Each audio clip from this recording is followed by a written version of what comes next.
পরিকল্পিতভাবে আমাদের এই ডাবল ইঞ্জিনের সরকার শিক্ষাকে ধ্বংস করে দেওয়ার দায়িত্ব তারা নিয়েছেন এবং পরিকল্পিতভাবে সরকারি সিদ্ধান্ত নিয়ে শিক্ষাকে শেষ করছেন এবং সমাজের মেরুদণ্ডটাকে ধ্বংস করে দেওয়ার এই পরিকল্পনা তারা নিয়েছেন। একই অবস্থা স্বাস্থ্যক্ষেত্রে, ন্যূনতম পরিষেবা নেই। আগরতলা রাজ্যের প্রধান হাসপাতাল জিবি থেকে PHC, primary health centre, GB থেকে পিএইচসি পর্যন্ত মিনিমাম পরিষেবা দেওয়ার জন্য যে ডাক্তার, নার্স, স্বাস্থ্যকর্মীর দরকার, গত 6 বছর ধরে তার প্রায় নিয়োগ বন্ধ। এবং এই নিয়োগ বন্ধ করে দিয়ে সরকারি স্বাস্থ্য পরিকাঠামোর ধ্বজা উড়িয়ে বেসরকারি স্বাস্থ্য পরিষেবার টাকা রোজগারের সুযোগ এই রাজ্য সরকার করে দিচ্ছেন এবং আমাদের রাজ্যের মানুষের জীবন নিয়ে তারা এই ছিনিমিনি খেলা শুরু করেছেন। একই অবস্থা হচ্ছে বিদ্যুৎ, সম্পূর্ণভাবে নিয়োগ বন্ধ, বেসরকারিকরণের হাতে তুলে দিয়ে সরকার আমাদের রাজ্যের একটা বৃহৎ একটা এই প্রতিষ্ঠান টিএসইসিএল তাকে বেসরকারিকরণের দিকে নিয়ে যাচ্ছেন। অনেকগুলো সাবডিভিশন ইতিমধ্যেই যা প্রাইমারি যে কাজ করতে হয় এই কাজগুলা প্রাইভেট সংস্থার হাতে তুলে দিয়েছেন। ফলে এই অবস্থানগুলো বিদ্যুতের আজকে বেহাল চিত্র, তার বিরুদ্ধে আমরা দাবি করছি যে এই হাল ফেরানোর জন্য সরকারকে ভূমিকা নিতে হবে। আমরা দেখেছি এই সময় বেশ কিছু নিয়োগ প্রক্রিয়ার মধ্যে আছে। জিআরএস 2019 সালে তার পরীক্ষা নেওয়া হয়েছিল। পরীক্ষা নেওয়ার পর যে অ্যাডমিট জোর করে যারা পরীক্ষা দিয়েছিলেন তাদের হাত থেকে অ্যাডমিটটা রেখে দিয়েছিলেন। 2019 থেকে 2024 দীর্ঘ 5 বছর অতিক্রান্ত, জিএসের কোনো খবর এখন পর্যন্ত নেই। এটা অন প্রসেস, নিয়োগের মধ্যে আছেন, কিন্তু সরকার চুপ। এসটিজিটির পরীক্ষা নিয়েছেন 2022 সালে, এখন পর্যন্ত পরীক্ষার এসটিজিটির পরীক্ষার রেজাল্ট দিচ্ছেন না।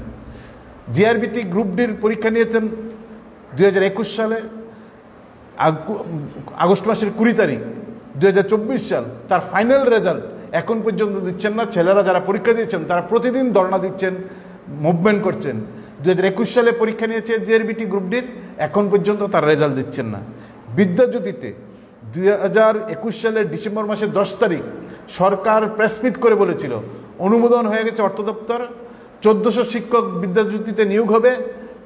বিদ্যাজ্যোতির নিয়োগ এখন পর্যন্ত 1400 জনের নিয়োগ হয়নি, বরং বিদ্যাজ্যোতিকে ঠেলে দেওয়া হচ্ছে একটা সম্পূর্ণ অন্ধকারে। এখন বিদ্যাজ্যোতি আছে, ছেলে মেয়েদের ভবিষ্যৎ নষ্ট করার জন্য মনে হচ্ছে এই বিদ্যাজ্যোতি প্রকল্প চালু করেছেন। সেখানে 1400 জনের কোনো নিয়োগের খবর নেই।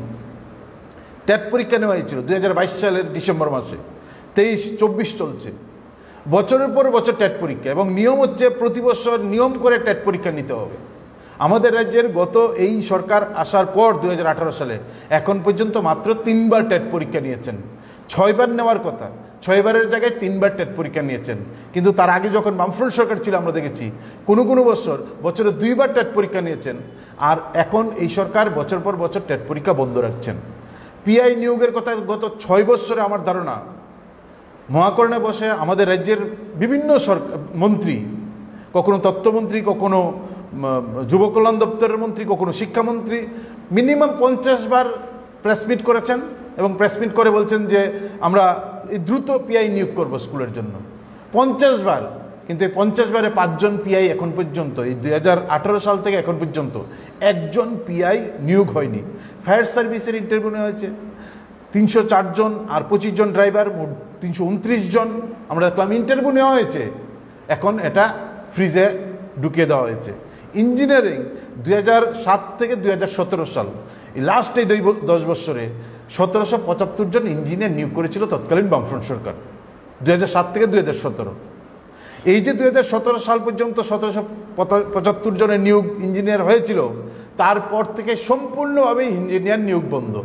ইঞ্জিনিয়ার বেকারের সংখ্যা যেমন বাড়ছে, গোটা রাজ্যের এই যে বিভিন্ন দপ্তরে ইঞ্জিনিয়ার নিয়োগ হয় সেখানে রিটায়ারমেন্টে যাচ্ছেন, শূন্যপদ পড়ে আছেন, সরকার কোনো কাজ নিয়ে এগুতে পারছেন না। ফলে কর্মসংস্থান যেমন বন্ধ, দপ্তরও মুখ থুবড়িয়ে পড়ছেন। একই অবস্থা পুলিশের, মহিলা কনস্টেবল নেওয়া সেখানে বন্ধ। আমরা যদিও তার বিরোধিতা করেছিলাম, পুলিশের এক্সিকিউটিভ তড়িঘড়ি, এই পুলিশের এক্সিকিউটিভ থানায় থানায় লাইন ধরে দিনে সকালে রাত্রিতে তারা ফর্ম ফিল আপ করে জমা দিয়েছেন। এখন পুলিশের এক্সিকিউটিভের কোনো খবর নেই, এই পুলিশের নিয়োগ নেই। জেল পুলিশ, সেখানে নিয়োগ প্রক্রিয়া চলছে, ফর্ম ফিল আপ করে জমা দিয়েছেন, এখন পর্যন্ত নেই। তার সঙ্গে হচ্ছেন ডিএলএড। ভারতবর্ষের বিজেপি সরকার প্রতিষ্ঠিত হওয়ার পর ডিএলএডের এই যে এটা চালু করেছিল, এখন সুপ্রিম কোর্ট এই ডিএলএডটাকে বলছেন এটা বৈধ না, কিন্তু এই দেশের সরকার ডিএলএডের এইটা চালু করেছিলেন। আমাদের দাবি হচ্ছে, যেহেতু বিজেপি সরকার ডিএলএডটা চালু করেছিলেন সরকারের সময়ে, সুপ্রিম কোর্ট এটাকে নিয়ে এখন প্রশ্ন তুলছেন। বিকল্প ডিএলএড পাস করে আমাদের রাজ্যের হাজার হাজার ছেলে মেয়ে আছেন যারা আশা করে ডিএলএড পাস করেছেন, এখন তাদের কি হবে, তাদের বিকল্প কি? সরকার এখন পর্যন্ত কোনো কথা বলছেন না, ফলে তাদের নিয়ে সরকার কোনো শব্দ উচ্চারণ করছেন না। আমরা দেখছি এই যে আমি বললাম যে STGT, PI, fire service, engineer, police, jail police, তার সঙ্গে আছেন জিআরএস, বিদ্যাজ্যোতি 1400, গ্রুপ ডির, জেআরবিটির এই যে 2500 জন পোস্ট এই যে প্রসেসের মধ্যে আছেন, কেন তা দ্রুত নিয়োগ করছেন না? আমরা দাবি করছি যেগুলা এই প্রসেসের মধ্যে আছে তা দ্রুত নিয়োগ করতে হবে। এর যে বেকার সংখ্যা হু হু করে বাড়ছে, আমরা দেখছি একটা নিয়োগ প্রক্রিয়া যখন ঘোষণা করেন মন্ত্রিসভা থেকে, ডাক ডুল পিটিয়ে বিজ্ঞাপন করে এই নিয়োগ এতজন নিয়োগ করবেন বলে ঘোষণা করেন। এখনো পর্যন্ত একটা উৎসব, নিয়োগ প্রক্রিয়ার পর বেকাররা পকেট থেকে টাকা দিয়ে ফর্ম ফিল আপ করেন 300, 400, 500 টাকা দিয়ে। ফর্ম ফিল আপের টাকাটা যখন সরকারের কোষাগারে জমা হয়, তার কিছুদিন পর গোপনে একটা নোটিশ দিয়ে বলে দেওয়া হয় এই নিয়োগ প্রক্রিয়া বাতিল।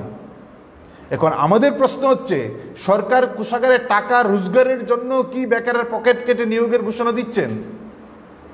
এবং এই কাজটা আমরা দেখছি বিপ্লব দেব থেকে এগিয়ে হচ্ছেন মানিক সাহা এই নিয়োগ প্রক্রিয়া বাতিলের। এবং টিপিএসসি তো আমাদের রাজ্যের বলা হচ্ছে নিয়োগ প্রক্রিয়া বাতিলের জন্য রেকর্ড করেছেন গত 6 বছরে, আমার নয় 12 থেকে 14টা নিয়োগ প্রক্রিয়া টিপিএসসি সে বাতিল করেছেন। ফলে আমরা দাবি করছি যে নিয়োগ প্রক্রিয়া ঘোষণার পর বাতিল করার যে সংস্কৃতি চালু হয়েছে তা দ্রুত বন্ধ করতে হবে। সরকারি দপ্তরে যে বেসরকারি নিয়োগ, সবচেয়ে বড় আমরা শুরু থেকেই আউটসোর্সিংয়ের বিরোধিতা, সরকারি দপ্তরে বেসরকারি নিয়োগের আমরা বিরোধিতা করছি। আজকের সরকারি দপ্তরগুলো মুখ থুবড়ে পড়ছে মূলত এই কারণে যে সরকারি দপ্তরে বেসরকারি নিয়োগের প্রশ্নে। এখন কোনো পত্রিকায় আমরা দেখছি, গুরুত্বপূর্ণ পত্রিকায়, যে আমাদের বিধানসভায় যে 137টা পোস্টে নিয়োগের যে সিদ্ধান্ত নিয়েছিল, নিয়োগ প্রক্রিয়া শুরু হয়েছিল বিধানসভায়, এই নিয়োগ প্রক্রিয়া বাতিল করে এখন আমরা শুনছি সেখানে নাকি আউটসোর্সিংয়ের মাধ্যমে কারুর পছন্দের লোক সেখানে নিয়োগ করার জন্য সরকারের চাকরির নিয়োগ প্রক্রিয়া বাতিল করেছেন। ভয়ঙ্কর। আমরা শুরু থেকেই দাবি জানাচ্ছি, এই বিধানসভার মতন এরকম জায়গায় কিংবা কোনো সরকারি দপ্তরে এই সরকারি জায়গায় বেসরকারি আউটসোর্সিংয়ের মাধ্যমে যদি নিয়োগ করতে যান তাহলে কিন্তু গোটা রাজ্যের ব্যাপক আন্দোলন তৈরি হবে। সরকারকে কিন্তু তার জন্য তৈরি থাকতে হবে। আমরা সরকারকে এই প্রশ্নে হুঁশিয়ার দিচ্ছি। আমরা দেখছি সরকার নিয়োগটা কেন বন্ধ রাখছেন এবং নিয়োগ করার সুযোগ নেই, কারণ আমরা দেখছি আমাদের রাজ্যের যিনি বর্তমানে মুখ্যমন্ত্রী, এর আগে যিনি মুখ্যমন্ত্রী, তিনি রাত্রিবেলা মহাকরণে থাকবেন তার জন্য খাট পালং জিম শুরু করেছিলেন। মহাকরণে থাকবেন তিনি এত কাজ নিয়ে মহাকরণে কাজ করবেন। আমাদের খাট পালং নিল, মহাকরণে কবে থাকলো কেউ জানে না। আর এখন যিনি মুখ্যমন্ত্রী, রাজ্যের মানুষ জানেন না তিনি কবে মহাকরণে যান, তিনি কবে ওনার দপ্তরে গিয়ে বসেন। সমস্ত দপ্তর গুরুত্বপূর্ণ, শিক্ষা, স্বাস্থ্যর মতন গুরুত্বপূর্ণ দপ্তর, স্বরাষ্ট্র, সব দপ্তর উনি নিয়ে রেখেছেন। আমরা দেখলাম ওনার সমস্ত দপ্তর ফেল করেছেন। আমরা দাবিও করেছিলাম যে 100তে 0 পাওয়া প্রতিটা দপ্তরের যিনি মাথায় বসে আছেন তিনি হচ্ছেন মুখ্যমন্ত্রী। 100তে 0 পাওয়া, শিক্ষায় ফেল, স্বাস্থ্যে ফেল, স্বরাষ্ট্রতে ফেল, চুরি ছিনতাই এখন পুলিশ হেডকোয়ার্টারের সামনের বাড়িঘরে পর্যন্ত হয়। সমস্ত কিছুতে ফেল করা এই মুখ্যমন্ত্রী কোন সময় দেখবেন কোন দপ্তরে 0 পদ, কোন দপ্তরে কি আছেন। 0 পদের অবস্থান কি? 2018 সালের 19শে জুন বিধানসভায় এই বর্তমান সরকার তারা ঘোষণা করেছেন আমাদের রাজ্যের একজন বিধায়কের প্রশ্নের উত্তরে যে রাজ্যে 0 পদের সংখ্যা হচ্ছে 2019 সালে ঘোষণা করেছেন, আরে 18 সালে, যে 31শে মার্চ 2018 পর্যন্ত 0 পদ হচ্ছে 35,539। 35,539টা 0 পদ আমাদের রাজ্যে আছে। গত 6 বছরে অবসরে গেছেন গড়ে প্রায় 4,500 জন অবসরে যান প্রতি বছর, 27,000 প্রায় অবসরে গেছেন। তো 35,539 জন 39টা 0 পদ, তার সঙ্গে হচ্ছেন 27,000 অবসরে গেছেন, 10,323 যদি বাদও দেই, তারপর সংখ্যাটা হচ্ছে 62,539। আমাদের দাবি হচ্ছে, আমরা জিজ্ঞেস করতে চাই রাজ্যের মাননীয় মুখ্যমন্ত্রীকে, ফেল করা শূন্য পাওয়া মুখ্যমন্ত্রীকে, যে 62,539টা এই যে শূন্য পদ তৈরি হয়েছে, সেখানে কতজন নিয়োগ হয়েছে গত 6 বছরে? 12-13 হাজারের বেশি গোটা রাজ্যে নিয়োগ নেই। বলে শূন্য পদ পড়ে আছেন, মানুষ কি করে চিকিৎসা পাবেন, মানুষ কি করে শিক্ষা পাবেন, মানুষ কিভাবে বিদ্যুতের পরিষেবা পাবেন? আর বিদ্যুৎ পরিষেবার মাথায় যিনি বসে আছেন, একদিকে বিজেপির নীতি বেসরকারীকরণ, আর বর্তমান বিদ্যুৎ মন্ত্রীর বেলাল্লাপনা, এই দুয়ে মিলে রাজ্যের মানুষ হারে হারে টের পাচ্ছেন বিজেপি কি জিনিস, শুধু বিদ্যুতের মধ্য দিয়ে। ফলে রাজ্যের এই 3টা গুরুত্বপূর্ণ জায়গায় সম্পূর্ণভাবে সরকারে ব্যর্থ। আমরা তার হাল ফেরানোর জন্য রাস্তায় নেমেছি। বেকারদের কাজের দরজা বন্ধ করে দিয়ে যেভাবে বেকারদের সঙ্গে প্রতারণায় খেলায় নেমেছেন, পকেট কেটে সরকারি কোষাগারে টাকা নেওয়ার যে রাস্তা তৈরি করে ফাঁদ পেতেছেন, আমরা তার নিন্দা জানাচ্ছি। সরকারকে সেখান থেকে বেরিয়ে আসার দাবি জানাচ্ছি। সমস্ত শূন্যপদ দ্রুত পূরণ করার জন্য আমরা দাবি জানাচ্ছি। এই দাবিতেই আমরা রাস্তায় নামছি।